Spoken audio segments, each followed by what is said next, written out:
So one of the questions that came in recently was basically talking about we're just having a hard time connecting individually with people online. We're having a hard time engaging, encouraging follow up, starting conversations. Like, yes, we have 20, 25, up to 100 plus people watching worship, but are we able to connect?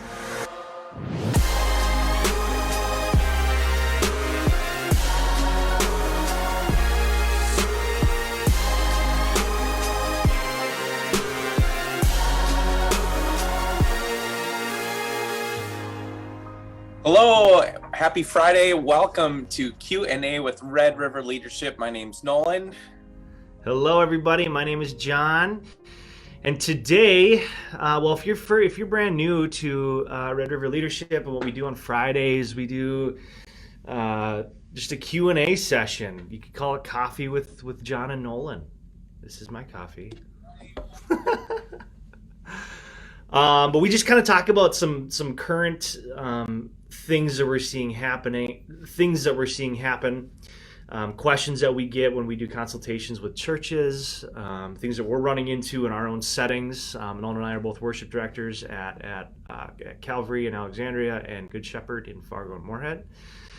And we're all in this thing together. We all have the same goal. We want to be able to bring worship and church life into people's homes, especially during COVID. It became very apparent. It became our only option for a while. And now we're kind of starting the conversation of what does it look like now to go from church online only to being able to do church well in person and online. And what are some of those steps along the way? Not just what camera do we need, what adapter do we need to make this thing work, what program, but also just the overall mentality. How does that change how we lead and how we do things as a church, as a ministry? So one of the questions that came in recently was basically talking about we're just having a hard time connecting individually with people online. We're having a hard time engaging, encouraging follow up, starting conversations. Like, yes, we have 20, 25, up to 100 plus people watching worship, but are we able to connect with these people? And we know the church, I think at its core, one of our main things we want to do well and need to do well is connect with people. And since we're doing this online and online's not going anywhere, how do we do that? How do we start structuring things and putting in best practices so we can create conversation? So one of the questions that we had then was talking about that specifically. We have people watching every week and it's great, but they'll put on an emoji or they'll just say hi or they'll just say amen. But we're not able to have deeper conversations with people. How do we do that? Go ahead. I think it feels different, right? Like, totally. A lot of us have been doing this church thing for a long time. And when you have somebody in person, it's a little easier to, at least we feel like it's a little easier to connect with them, to ask those questions, to get immediate responses. You can kind of read people's body language, their faces, their expressions, to know how they're doing a little bit, right? But I think sometimes that ends up being there's an invisible ceiling in that, because there's so many people, right? That it's like, hey, how are you doing? Good. Yeah, me too. Hey, how are you doing? Like there's not, I think we tell ourselves that we're connecting with people when they're in person versus online, but I don't know that we necessarily, it takes time to make those get those deeper conversations, right? So then when you don't have somebody physically in front of you, we're doing this online like John and I are doing right now, kind of, it just looks a little bit different, but it's there. We still have those opportunities. Right. So before we dig into a couple of our ideas on it, if you have ideas and things that are working for you, we encourage you to put them in the comments below. Hey, we're doing this and it's working really well, or we've tried this, it didn't work very well. We want to just help kind of compile a list of ideas and thoughts and things that we can just be trying in our own settings. We all just have different settings that we're in. We're all doing the same thing, but each of our churches are just different. So we can all learn from this together. I think, one of them that we put in right away when COVID hit was we made it's called a digital connection card or an online connection card, whatever you want to call it. And the whole idea was we wanted to make a link that we could drop right into our comment section or put right into our caption saying connect with us. We want to pray for you. We want to help you. If you have questions about the sermon today, if you want to talk about the sermon today, whatever it is, click this link, go here. And we just made this really simple form that just said name, where you're watching from, just to collect some information, and a follow-up, their email too. And then it just said, I don't even know, I'd have to look now for sure. We've kind of restructured it as we've gone, but we wanted to keep it really simple. Think about the things that you want to hear from them about. Prayer requests, whatever. So having these little boxes for people to fill out right there on their phone. And then at the end of every service, we always say, connect with us, click on this link in the comments or the caption. And then on that page as well, we also have a giving link. If you want to give today, click on this link. So we try to put kind of a follow-up online engagement opportunity and an online giving opportunity, but focusing on the connection first. We'd rather hear from you and be able to talk with you and walk alongside you after a worship experience and just throughout the week, and then also have a way for you to be able to give. So that was one thing that we did. Another thing that we do is we have what's called an online worship host.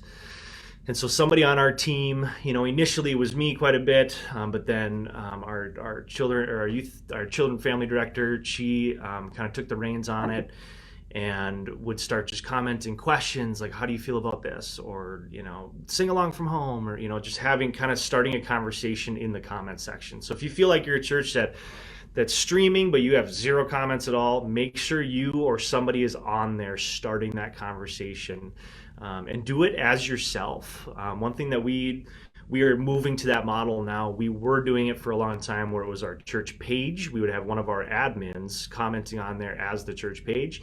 And I think it's always good to have one or two of those in the service either way, saying, welcome, we're glad you're here.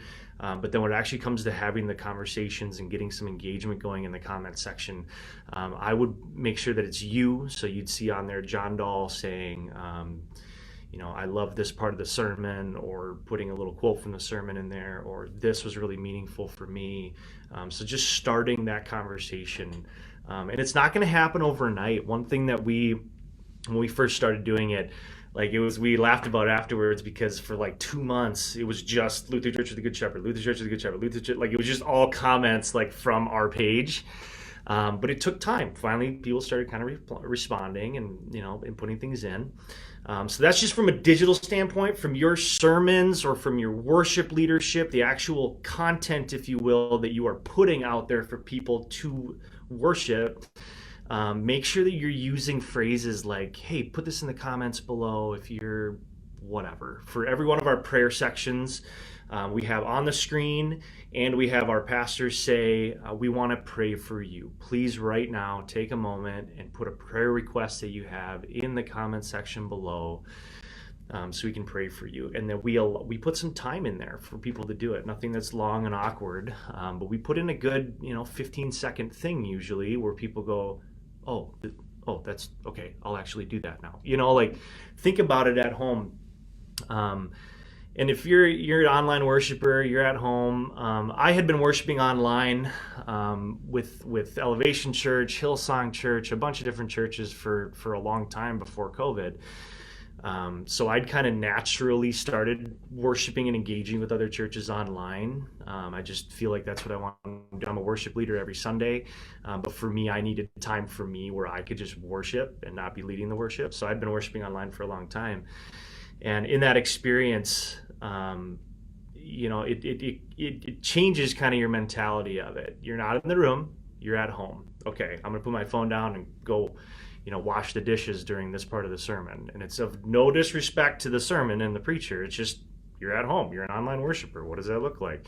The reality is, as much as we all want to believe that every family's gathered around, hands are in the air, everyone's worshiping, every living room everywhere is just full of worship and praise, that's probably not happening, And so for us to admit, okay, people are probably multitasking, they're vacuuming, they're cleaning the kitchen, they're doing the dishes, they're doing the laundry.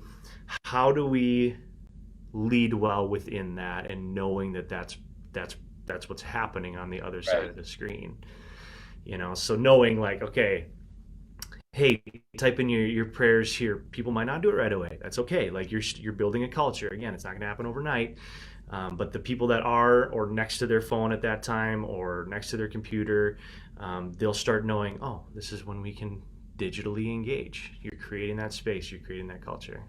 It's funny. I just had this kind of attachment to what we're talking about, because we do something similar where we're commenting, we're hosting, right? Asking questions, praying for people, shouting out a quote or something from a song or whatever. But it reminded me of like when we like gigs where you'd bait the tip jar. It's like, Oh oh, yeah, we're gonna have a tip jar here. I'm gonna put a 20 in so people yeah, think that, like, that's what we're doing online. yeah, Like yeah, sure, you're sure. saying this is the way, this is what we do, this is the direction we're going. Mm-hmm. And psychologically it makes it a little bit easier if you make the Right, first move for somebody else.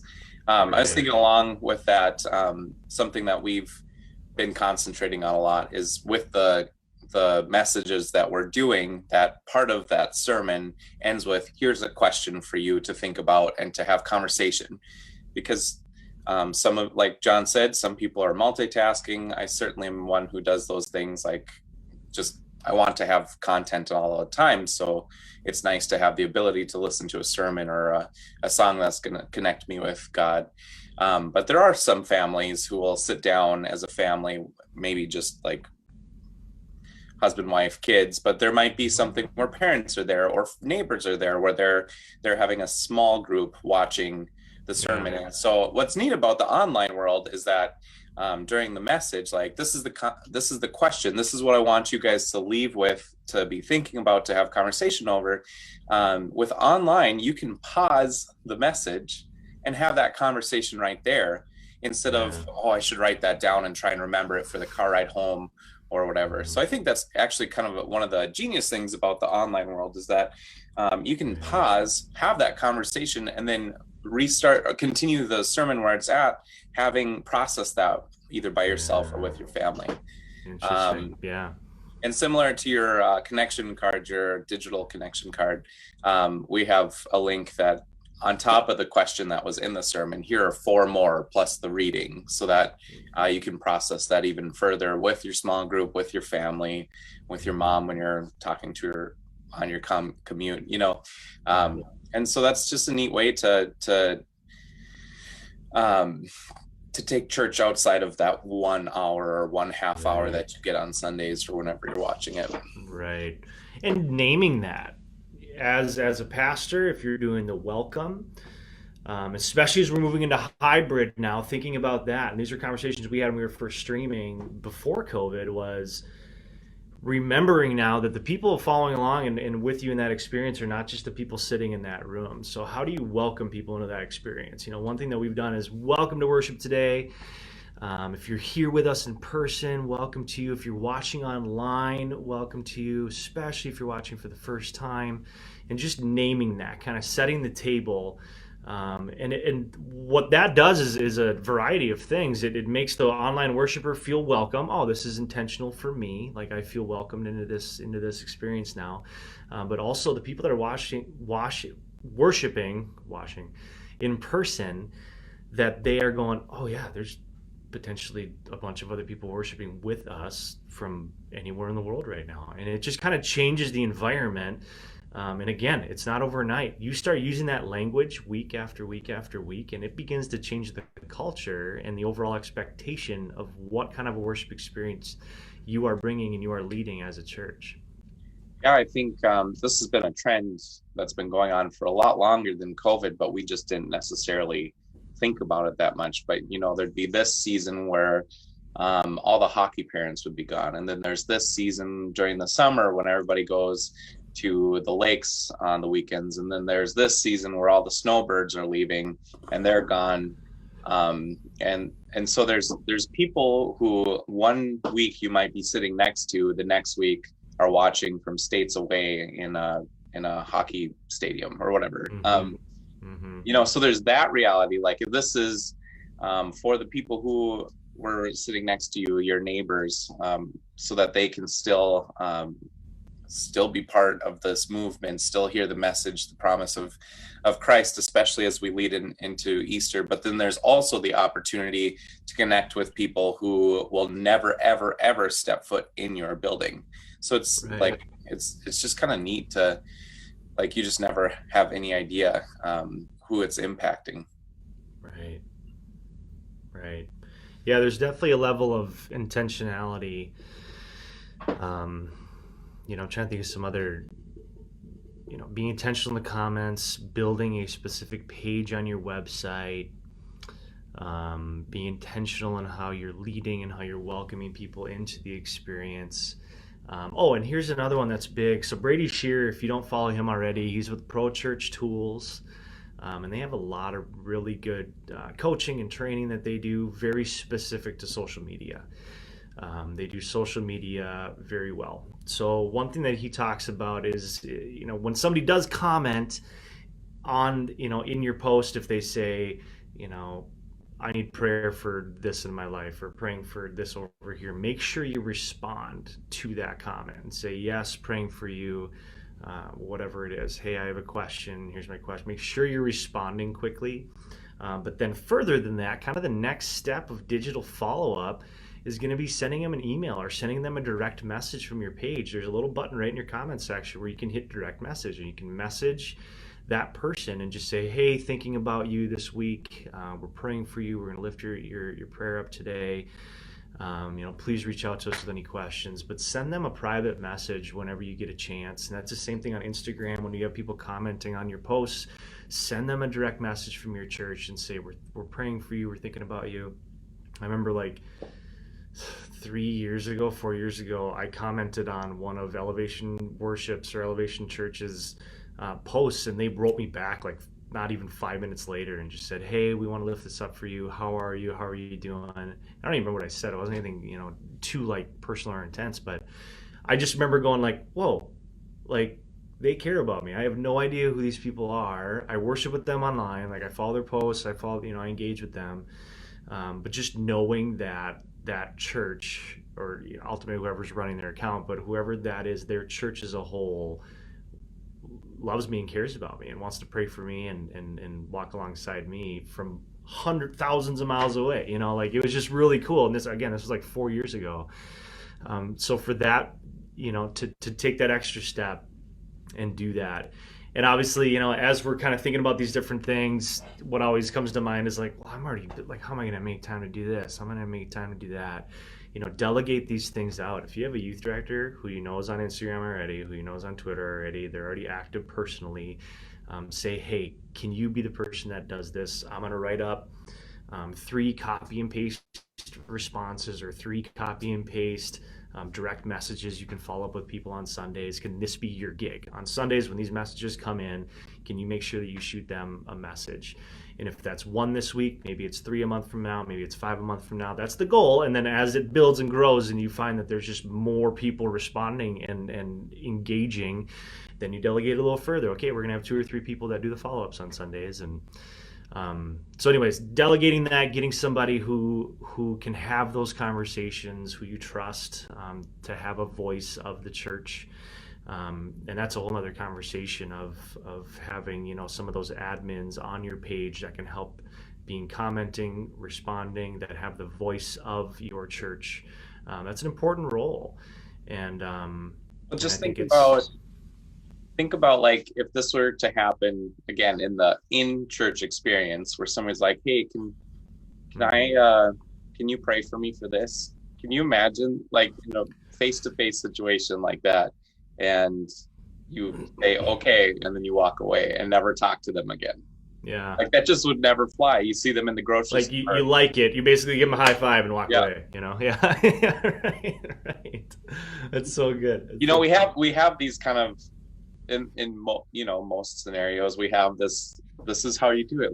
Hey, how are your parents doing, or how is your daughter, or I've been thinking about you, whether it's a little bit later or the next week in church, or you see them in the grocery store. But then when it comes to online, it's yep. That's just right. not right new behaviors that we have to learn, but really it's just doing that online doing, version of what you would do normal, yeah, right? Like, what right, does this translate right, to in a face-to-face world? So, yeah, absolutely.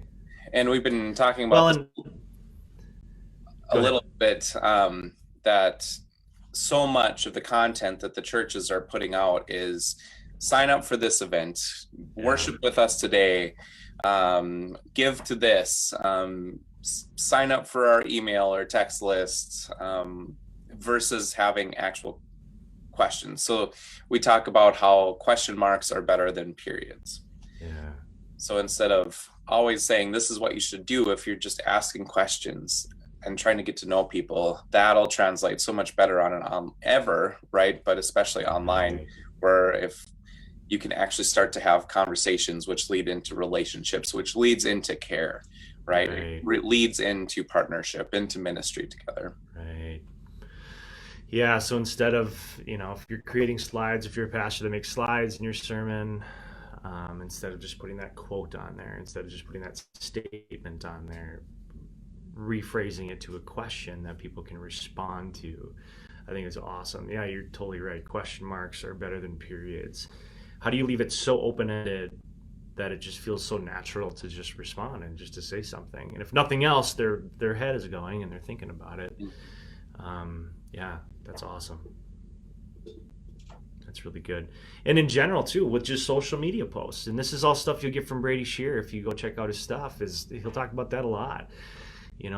Make sure that your post isn't just saying God loves you. That can be one of your posts that week, but instead of just God loves you, how do you phrase it? How do you say something that's, How are how you? is God? Yeah, where have Where you are seen you God seeing? this week? How is God working this week? Yeah. We do a lot of music ones, like what is your favorite song right now? Or what's a song that spoke to you in a time when you were struggling? What's a song that you love to celebrate with? Um, there's just so many different ways to get creative with that. So just starting to just rephrase those things. You're already doing this. You're already posting on social. You're already live streaming. You're already putting content out there. Now, how do we just start rephrasing things to make them more open-ended? Question marks are better than periods. To make them more conversational, and you're going to start seeing your engagement start rising. It's just these little tweaks to what you do. It's not sitting down and going, we have to redo all this, but instead, nope, what's like one or two things we can do really well this week, and then let's build on that. Did that work? Okay, let's do it 3 times next week. Like, how did that work? And the cool thing about social, the cool thing about digital engagement is that you can track it. You can see the numbers, you can see the data, you can see which post gets hit the most, you can see which one totally flopped and got one like, and like you can actually track those things. And there's a variety of things to keep in mind there, from time of day to post, um, and which platforms to post on at which time. But I think starting with the content itself, what's an engaging image that's going to stop the scroll, and then what's something we can put with that that's going to create conversation and create online engagement, instead of just wondering like, why aren't people liking this and sharing it more? Well, give them a reason to. Give them a reason to have a conversation in that thread. Awesome.